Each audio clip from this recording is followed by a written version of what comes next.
Some messages arrive quietly, almost as if they were always meant to cross your path at exactly the right moment. This is one of those moments.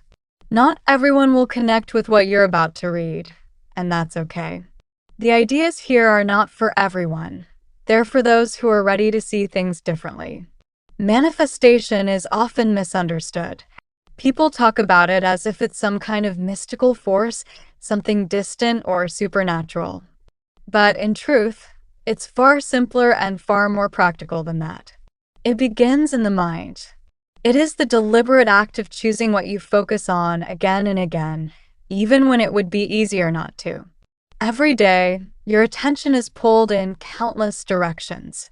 Noise, doubt, distractions, and responsibilities all compete for your energy. It's easy to drift, to let your thoughts wander into worry or uncertainty.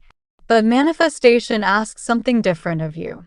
It asks you to take control of your attention and gently guide it where you want it to go.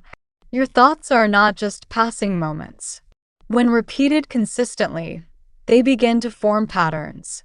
And those patterns influence your decisions, your actions, and ultimately your experiences. Over time, what you dwell on starts to shape the direction of your life.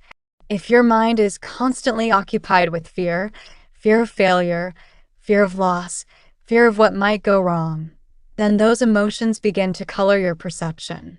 You start hesitating. You second-guess opportunities. You hold yourself back without even realizing it. But the opposite is also true. When you choose to focus on possibility, growth, and the outcomes you truly want, something shifts internally. You begin to act differently. You notice different opportunities. You respond with more confidence.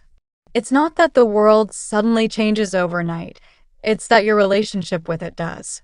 That's where the real power lies. So instead of letting your thoughts spiral into worst-case scenarios, interrupt that pattern. Catch yourself when your mind starts replaying everything that could go wrong. Ask yourself, is this helping me move forward, or is it keeping me stuck? Then redirect. Bring your attention back to your vision. Be clear about where you're going. Not in vague terms, but with intention. What do you want to build? What kind of life are you working toward? What does success look like for you specifically? Clarity creates momentum. And while fear often feels urgent and loud, belief is quieter, but far more powerful. It doesn't need to shout. It simply needs to be chosen, repeatedly. There's also something important about emotion in this process. It's not enough to think about your goals in a distant or detached way. You have to feel them.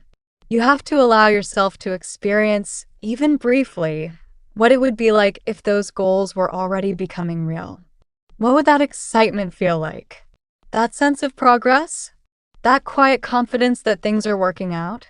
When you connect with those emotions, even for a moment, you begin to align your mindset with the outcome you want. And that alignment influences how you show up in the present. Small shifts like this may seem insignificant at first, but they build over time. One decision to refocus leads to another. One moment of belief replaces a moment of doubt. Gradually, your default way of thinking begins to change. And that's when things start to feel different.